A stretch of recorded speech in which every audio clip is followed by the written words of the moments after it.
Comentários à Escola Sabatina. Terça-feira no canal Barreiro IASD no YouTube.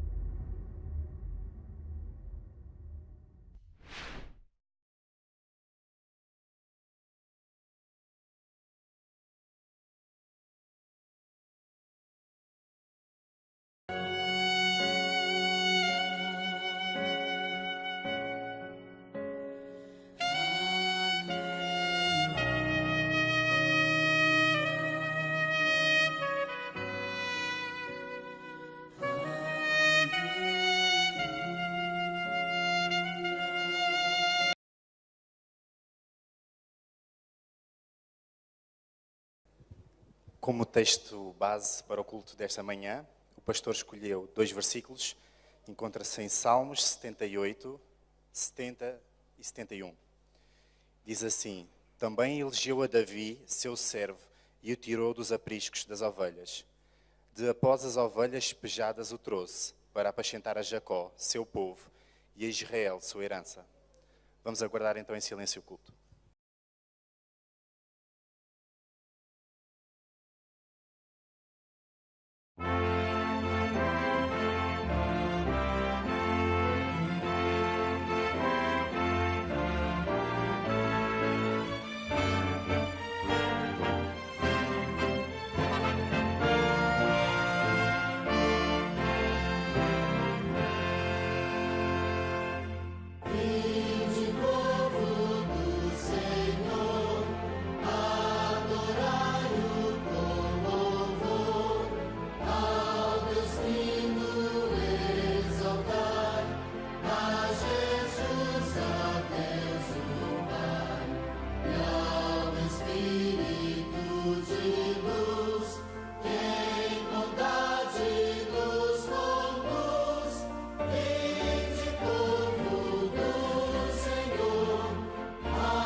Quero saudar os meus queridos amigos e irmãos da Igreja do Barreiro esta manhã. É um prazer poder estar convosco, adorar a Deus este sábado no vosso meio. Quero partilhar desde já os cumprimentos do pastor António Amorim, António Carvalho e Rui Dias. Foram eles que me pediram que pudesse estar aqui com uma missão muito especial, muito nobre, sobre a qual já falarei em instantes. Mas antes, se me permitem, recordo uma visita aqui ao Barreiro há cerca de 30 anos atrás. Não parece que eu já tenho tanta idade, não é?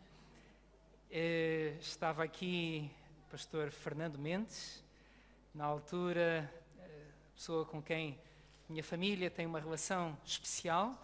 Eu vinha do Brasil, a caminho de uma escola de teologia na Inglaterra, e passei por aqui.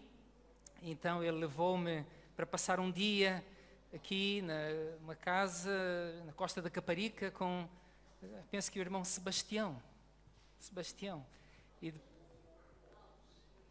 Exatamente, olha, está aqui, não se lembra de mim, provavelmente. E tive esse prazer de passar aquele dia ali, depois adoeci, então fui visto pelo Dr. Mário Oliveira. Então esta é a primeira recordação que tenho da Igreja do Barreiro e desta comunidade. Mais recentemente, aqui no programa sobre a depressão e a ansiedade, tive a oportunidade de estar aqui por muitas terças-feiras. Estou a ver alguns rostos que agora me são muito familiares, muito queridos, muito conhecidos. E é bom esta manhã estar aqui por uma outra razão, mas voltar a poder estar convosco. A razão que me traz esta manhã ao vosso meio é a incumbência de vos apresentar o novo casal pastoral. Eu gostava de convidar a irmã Sandra, pedir ao pastor Jorge.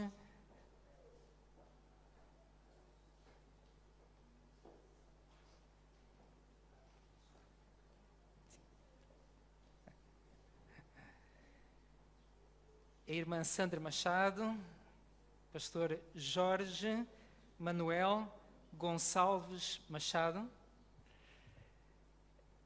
foram nomeados para poderem ser os pastores desta igreja nestes próximos anos, conforme a vontade do Senhor. Tem 4 filhos, 4 netos. O pastor Jorge Machado é alguém com quem eu tenho uma afinidade especial. Recentemente descobri que uma das netas dele está a namorar com um dos meus sobrinhos, por isso ainda nos vamos encontrar num casamento um dia destes. Exatamente, vai depender da autorização do avô. Ele, quando eu menciono netos, não fiquem com a ideia de que o pastor Jorge já é velho. Aliás, ele veio-me dizer que ele é um clássico descapotável de 1953.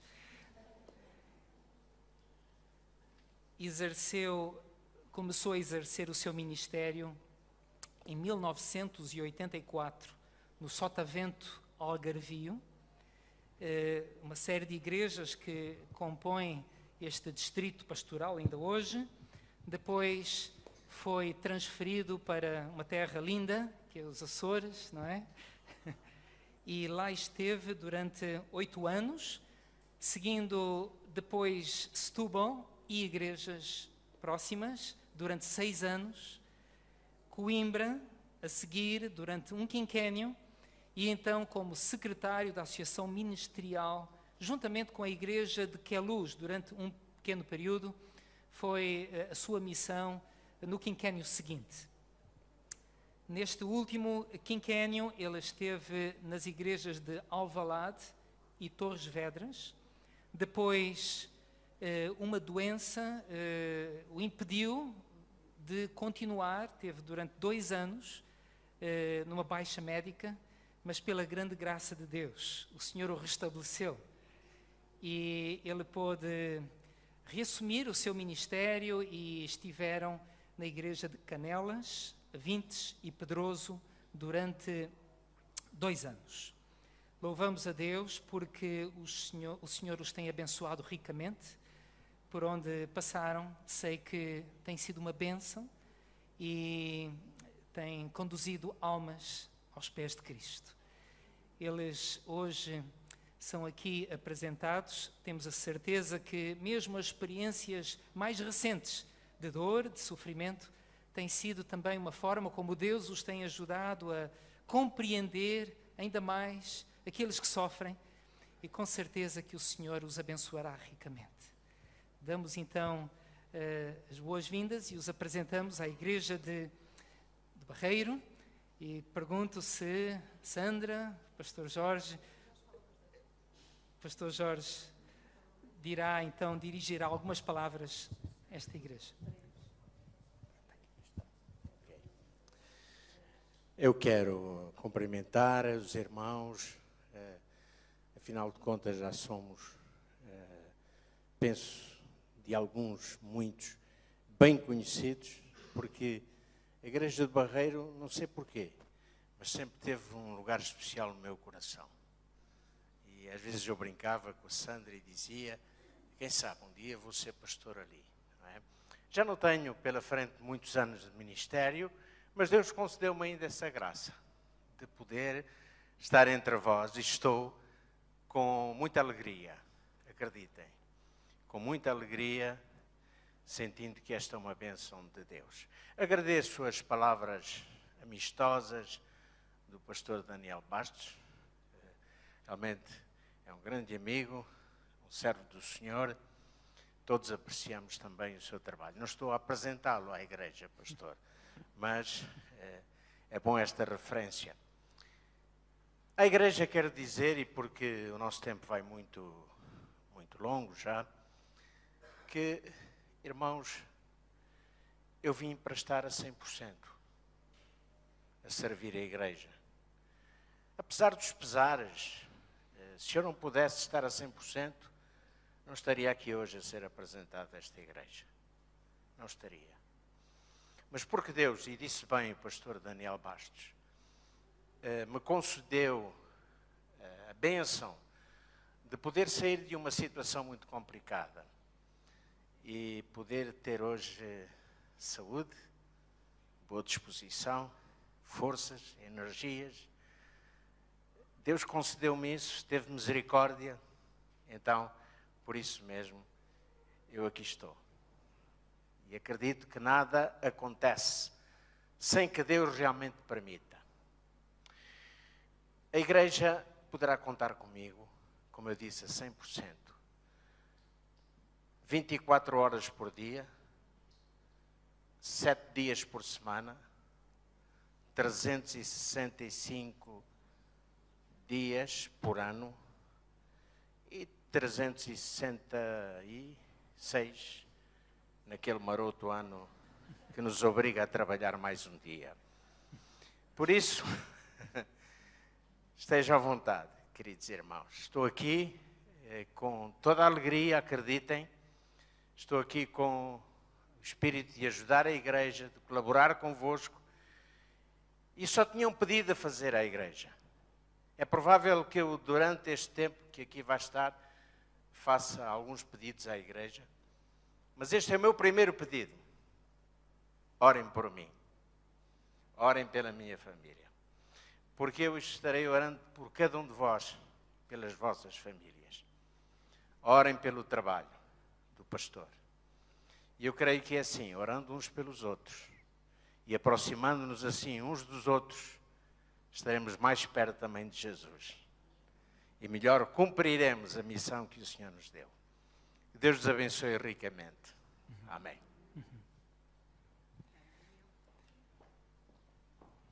Que o Senhor possa então abençoar a Igreja do Barreiro, assim como o pastor Jorge e Mansandra, nesta etapa que começa neste dia. Gostava de poder, nesta manhã, partilhar também a palavra do Senhor com os meus queridos irmãos e gostava de começar com 3 pequeninas frases que vou pedir que sejam projetados. Estas frases foram parar ao meu telemóvel, SMS, estas mensagens, há uns tempos atrás. E eu tive alguma curiosidade sobre o nome que aparecia ali, mas não fazia a menor ideia. Fiz a minha imagem mental de quem poderia ser a autora, mas só mais recentemente vim a conhecer um pouco melhor. Vejam que frase tremenda. Não consigo imaginar-me mais feliz. É o vosso estado de espírito hoje? Hã? Não consigo imaginar-me mais feliz. Pastor Jorge, é o seu espírito. Muito bem. Jesus deu cabo da minha vida, desfê-la em pedaços e refê-la ainda mais bela. Será que esta experiência também encontra algum eco em alguém.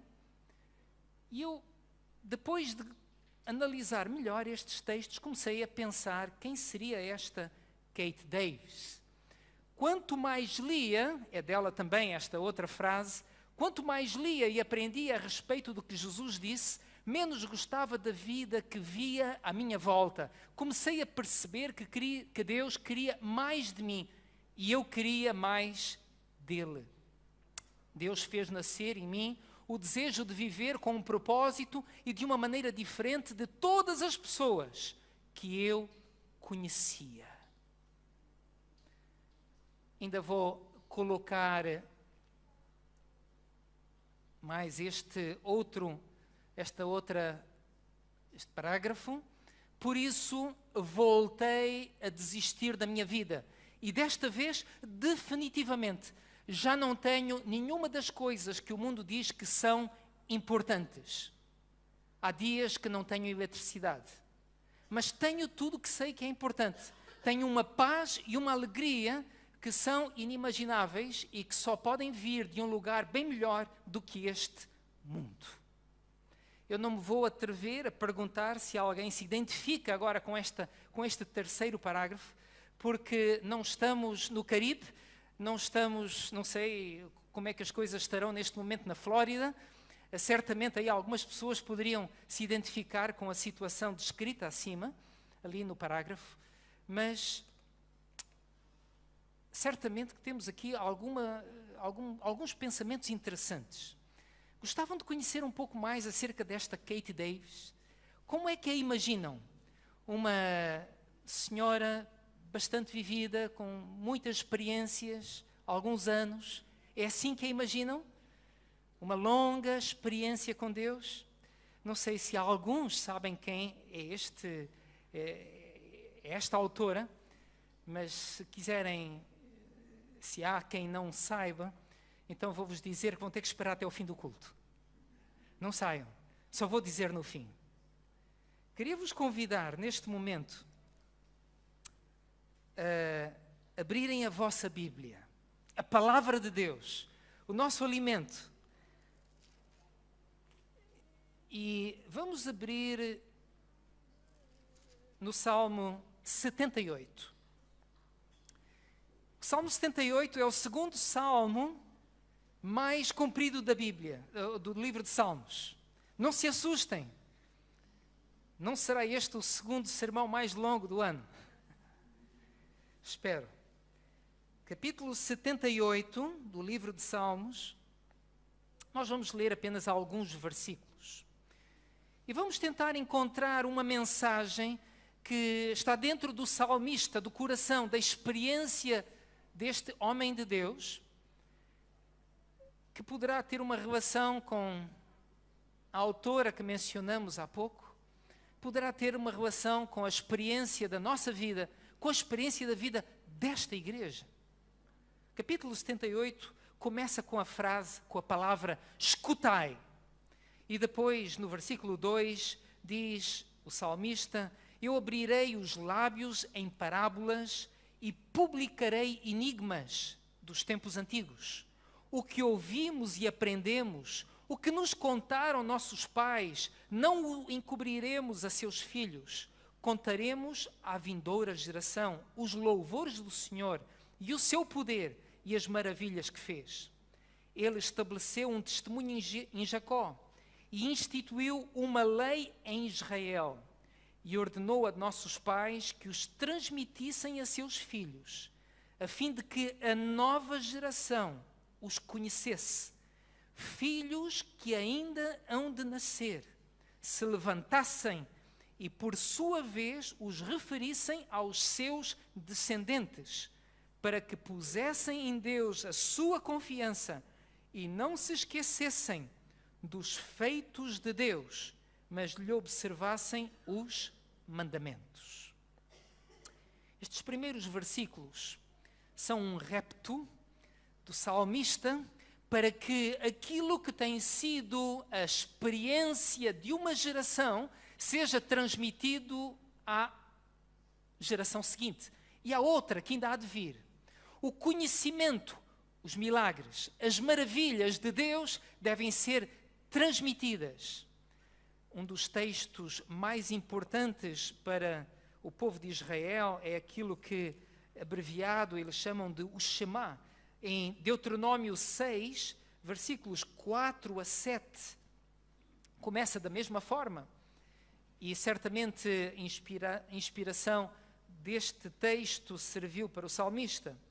Diz: ouve, Israel, o Senhor nosso Deus é o único Senhor.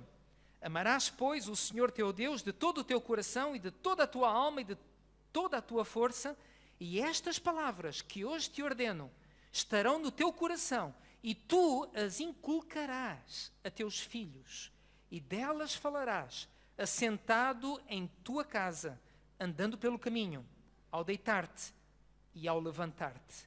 Também as atarás como sinal na tua mão e te serão por frontal entre os olhos, e as escreverás nos umbrais da tua casa e nas tuas portas.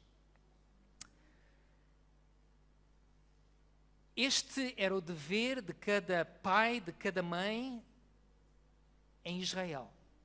Ensinar, transmitir as grandes coisas que o Senhor tinha feito. Ao fazermos uma transição na nossa vida, na vida da nossa igreja, é sempre bom relembrar como o Senhor nos tem conduzido até aqui. E com o nosso grupo especial das terças-feiras, repetimos várias vezes que coisa alguma tende mais a promover a saúde do corpo e da alma do que um espírito de gratidão e de louvor. Ciência do Bom Viver, página 251. Então havia um dever: recuperar, relembrar, proclamar, louvar Deus pelas grandes coisas que o Senhor tem feito. E então o Salmo continua louvando a Deus por alguns desses feitos. E não vamos ler tudo, mas se repararem no versículo 13, o salmista lembra o momento em que Deus dividiu o mar. E no versículo 14, a forma como Deus guiou o povo de Israel com a nuvem e uma coluna de fogo à noite. E no versículo 5, como Ele deu água, proveu a água para o povo no deserto. E quando continuamos no versículo 24, então vamos ler que Ele fez chover maná sobre eles. E no versículo 43 há uma descrição sobre as pragas que caíram sobre o Egito e que estiveram na origem da libertação de um povo que foi escravo durante séculos. E no versículo 53, a forma como Deus dirigiu o povo com segurança, ao passo que os inimigos de Israel foram submersos no mar. E no versículo 54, finalmente o salmista lembra como Deus os levou até a terra prometida, até Canaã. São histórias conhecidas, mas é interessante que nós vamos ouvindo um salmista após outro, um profeta após outro, relembrando sempre as mesmas histórias. Porque não podemos esquecê-las. E eu pergunto, quais são as nossas histórias pessoais que não podem ser esquecidas? Como é que Deus nos tem abençoado até aqui? Como é que Deus nos tem dirigido individualmente a cada um de nós? Os mais jovens já sentiram que Deus é um ser real e que Ele está atento à vossa vida, que vos considera muito especiais? Já viram a mão de Deus atuar na vossa vida? E a família? Ainda ontem, ao fazer o culto do Pôr do Sol, estávamos a lembrar como Deus nos guiou nestes últimos dias. É tão bom, é um sentido tão especial saber que Deus está atento, que Deus está a dirigir. E como é que Deus tem dirigido esta igreja? Fui apresentado há dias como pastor da igreja da Almada, o que faz de nós vizinhos, não é? E eu disse, bem, Almada certamente que é uma das igrejas mais antigas aqui da região. E alguém me disse, não, Setúbal e o Barreiro. É verdade, é uma igreja que já tem a sua história. Como é que Deus tem dirigido a vida desta igreja até aqui? Que milagres podem os irmãos contar sobre a forma como Deus tem operado? E os milagres mais importantes são vidas transformadas. Vidas transformadas. Certamente que é oportuno neste dia pensarmos um pouco sobre a forma como o Senhor nos tem conduzido até aqui. Porque se Deus é por nós, quem será contra nós? E se Deus nos tem conduzido até aqui, Pastor Jorge, certamente que vai continuar a dirigir. Estamos nós cheios de confiança em relação ao futuro? Ou será que estamos assim um bocadinho menos otimistas, um pouco mais hesitantes? Às vezes temos razões para isso. E as razões o texto também nos oferece. No versículo 17, mesmo no meio de tantas bênçãos, encontramos o versículo 17 que diz assim: mas ainda assim, ainda com tantas bênçãos, o povo prosseguiu em pecar contra ele. Na língua portuguesa existe esta figura na nossa gramática de conjunção adversativa. Tudo estava indo tão bem, mas apesar disso, ainda assim, o povo continuou a pecar. Não é isto uma nota triste no meio de um salmo recheado de bênçãos? E nós vamos encontrar a mesma conjunção, um bocadinho mais à frente, no versículo 32, que diz: sem embargo.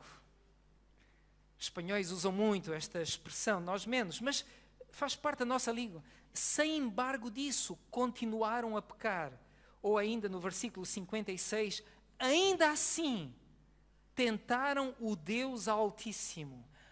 Alguma coisa, por vezes, refreia o nosso entusiasmo. É a nossa pecaminosidade. É a nossa vulnerabilidade ao pecado. Isto esfria o nosso entusiasmo, o nosso otimismo mais forte. Este é o nosso drama, as nossas dificuldades.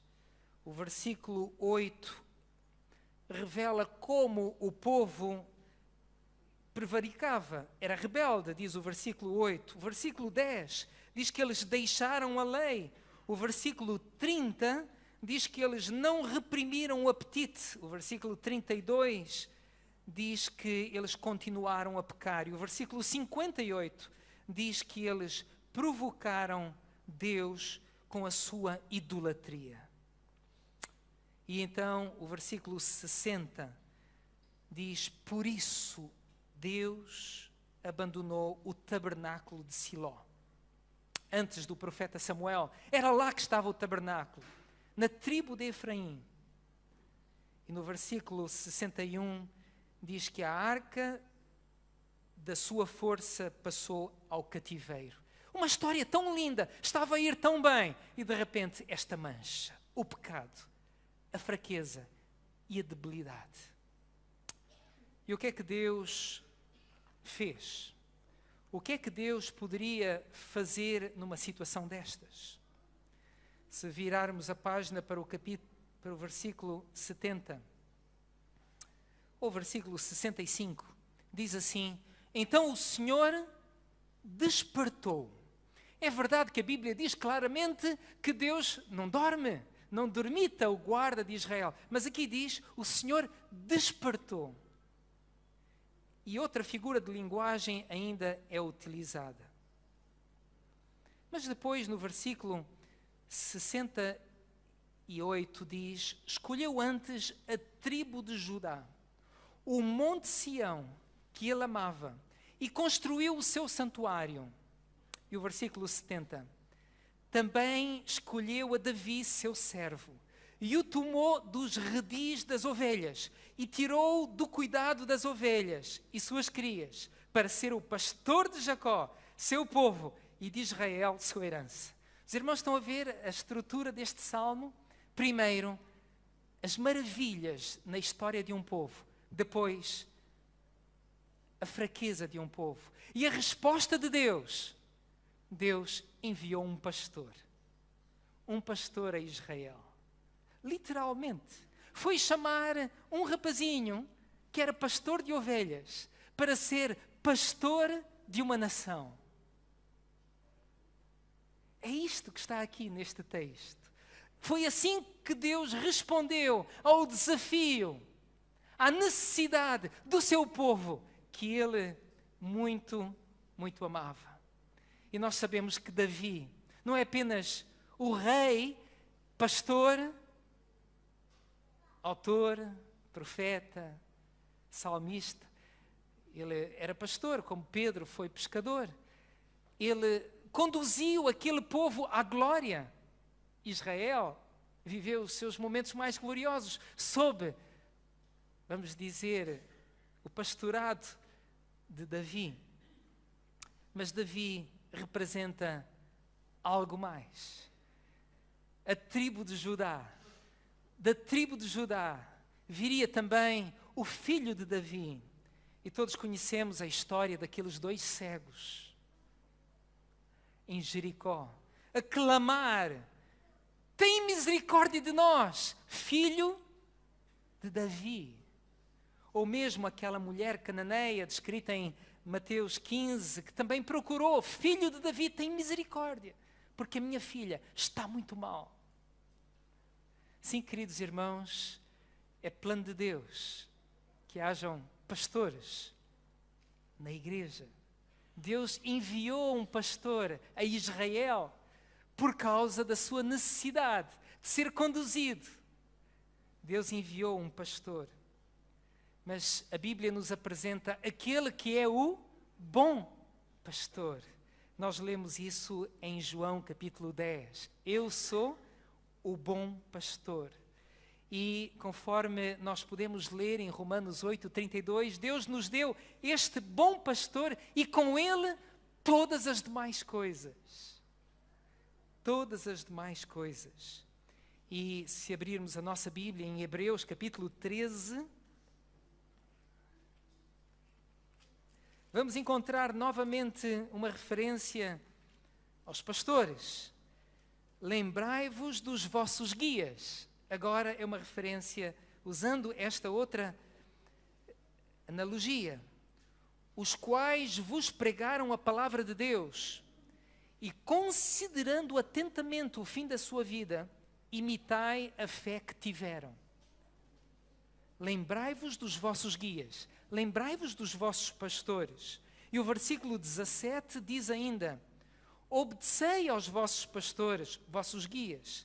Sede submissos para com eles, pois velam pela vossa alma como quem deve prestar contas, para que façam isto com alegria e não gemendo, porque isto não aproveita a vós outros.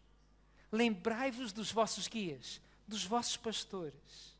Segui-lhe o exemplo. Eles velam pelas vossas almas. E se nós ainda formos ao primeiro livro de Pedro, capítulo 2, versículo 25, é-nos dito que outrora estáveis desgarrados como ovelhas, agora, porém, vos converteste ao pastor e bispo da vossa alma. Que bom! Todos nós temos um pastor. Não somos como ovelhas sem pastor. Nós nos convertemos ao pastor da nossa alma. E no capítulo 5, versículo 4. Ora, logo que o Supremo Pastor se manifestar, recebereis a coroa de glória. O Supremo Pastor. O Supremo Pastor vai se manifestar em breve. Somos adventistas do 7º dia. Cremos nisso. Hoje a minha incumbência é vos apresentar não o Supremo Pastor, mas o vosso pastor. Ele veio para velar pelas vossas almas. Todos temos uma história. Israel teve a sua e tem, cada um de nós, e esta igreja também. Querem saber quem era Kate Davis? Então eu vou terminar e vou-vos contar quem é Kate Davis. É esta senhora, uma jovem. Foi ela que escreveu isto, que vocês veem ali. Vou-vos contar um bocadinho a história de Kate Davis. Kate Davis é uma estudante que terminou o ensino secundário e estava na iminência de entrar para o ensino superior. Pediu aos pais que queria 1 ano de intervalo. Tinha o seu namorado. Ela decidiu fazer 1 ano de voluntariado no Uganda.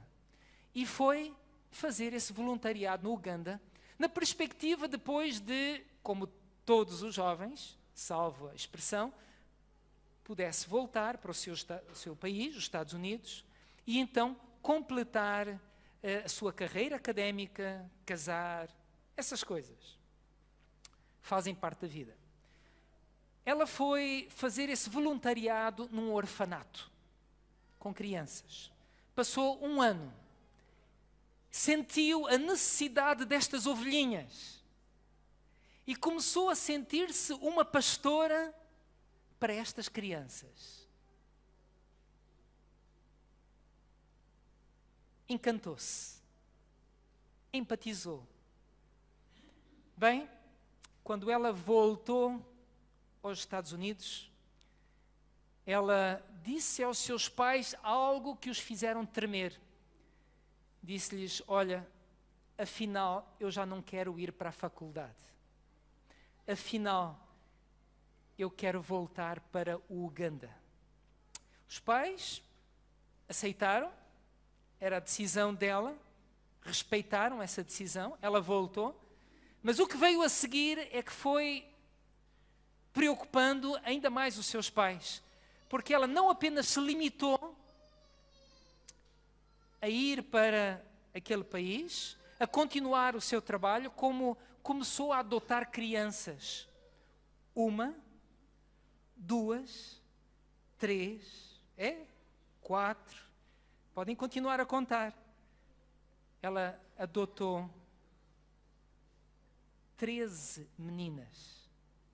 Não me perguntem como é que se sentiu o namorado dela, mas o namoro terminou mesmo.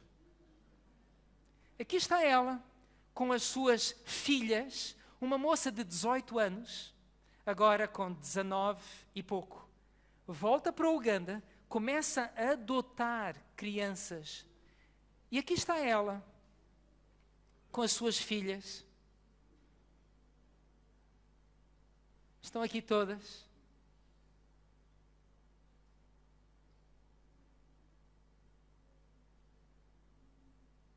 Entretanto, a Kate Davis começou a escrever aquilo que ia na sua alma.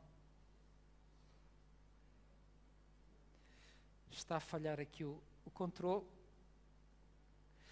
A sua mãe acabou por compreender o coração da sua filha e não apenas a aceitou, como começou a apoiá-la e criou um ministério chamado Amazima, que quer dizer ajudar, na língua nativa.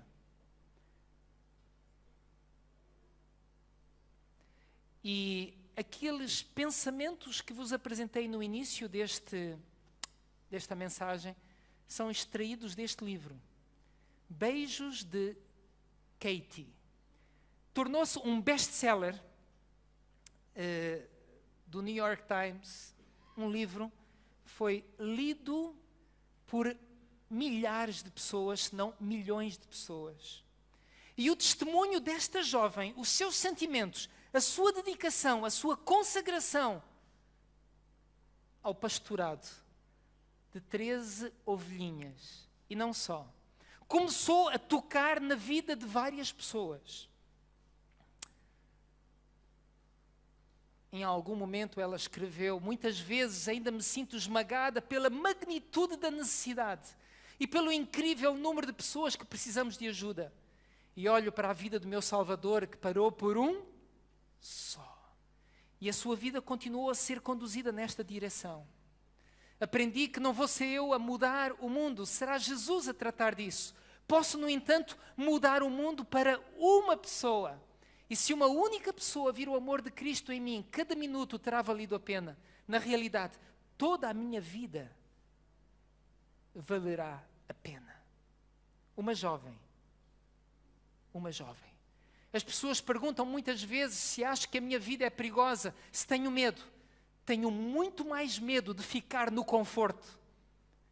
Mateus 10, 28 diz-nos para que não temamos as coisas que podem destruir o corpo, mas sim as coisas que podem destruir a alma. Vivo rodeadas por coisas que podem destruir o corpo. Lido quase todos os dias com pessoas que têm doenças mortais. Vivo no meio de coisas que podem trazer e trazem a destruição física, porque estou a fugir de coisas que podem destruir a minha alma. A complacência, o conforto e a ignorância. O mundo foi ouvindo o que esta jovenzinha ia dizendo ao mundo, através do seu livro, através dos seus blogs, através das suas mensagens. E começaram a ser tocadas almas. Um deles foi este senhor. Decidiu, com a família, abandonar tudo, ir para Uganda. E em fevereiro deste ano, este ministério, fundado pela mãe e por amigos, inaugurou uma escola para 800 órfãos no Uganda, este ano. Aqui está o dia da inauguração da escola. Tudo pelo testemunho de uma jovem de 18 anos que compreendeu que não podia simplesmente ficar indiferente às milhares de ovelhas sem pastor que existem neste mundo. Bem, já passei uns slides a mais.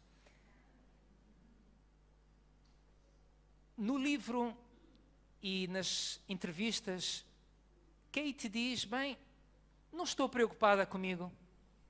Um dia, se alguém for louco o suficiente para querer namorar e casar com uma mãe de 13 filhos, então, cá estarei. E, de facto, ainda existem malucos neste mundo, não é? E aqui está a Kate com o seu vestido de noiva, e não faltaram meninas para carregar as alianças, as próprias filhas dela. Aqui está o jovem com quem ela se casou. E se reparar, isto já é um pouco depois do casamento, ela já está à espera do 14º, que nasceu depois. E, queridos amigos e irmãos, qual é a mensagem que nós podemos tirar da vida desta jovem? Se nós nos preocuparmos com o problema de Deus, Deus vai se preocupar com o nosso problema. O problema de Deus são estes 7 mil milhões de pessoas que existem neste mundo, os quais nós podemos talvez contactar apenas um ou dois, mas é o problema de Deus. E aqui está a Katie, com o seu 14º, aos 20 e poucos anos. Pedia só que avançassem.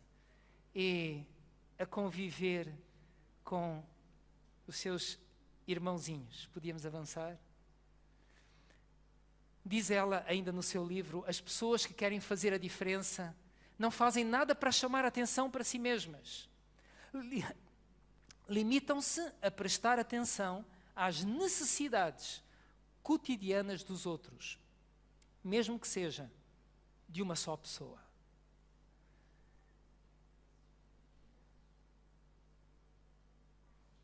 Não estou a propor que cada um de nós deve adotar 13 crianças. Mas todos podemos fazer alguma coisa. Todos podemos prestar atenção às necessidades de alguém, de uma única pessoa, de alguém que está perto de nós. E isto é cuidar, isto é ser pastor. Neste dia em que o novo pastor é apresentado à igreja, Deus nos chama à responsabilidade de cuidar, de sermos também nós pastores.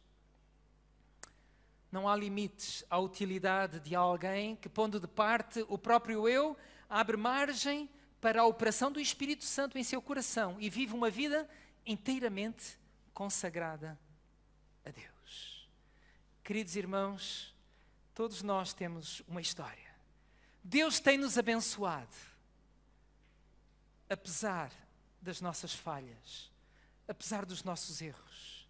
Mas hoje, Deus tem um chamado para cada um de nós. Aquilo que Deus entendeu ser a resposta às necessidades de um povo foi dar-lhes um pastor. O que significa hoje seguir a Jesus? Qual foi a resposta de Deus à nossa dificuldade, à nossa fraca humanidade? Deus enviou o bom pastor. Queremos nós seguir os passos do bom pastor, que andou por toda a parte fazendo bem, curando, ensinando, pregando. Deus nos chama à obra de cuidar, de pastorear. Esta responsabilidade é demasiada grande para estar apenas num único homem. Esta responsabilidade deve ser partilhada por todos. Quantos estamos disponíveis para continuar a obra que o bom pastor começou?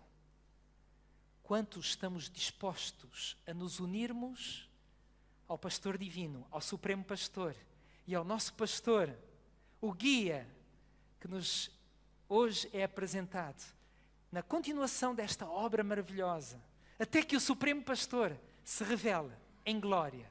Posso ver as vossas mãos? Que o Senhor possa nos abençoar. É a minha oração. Amém.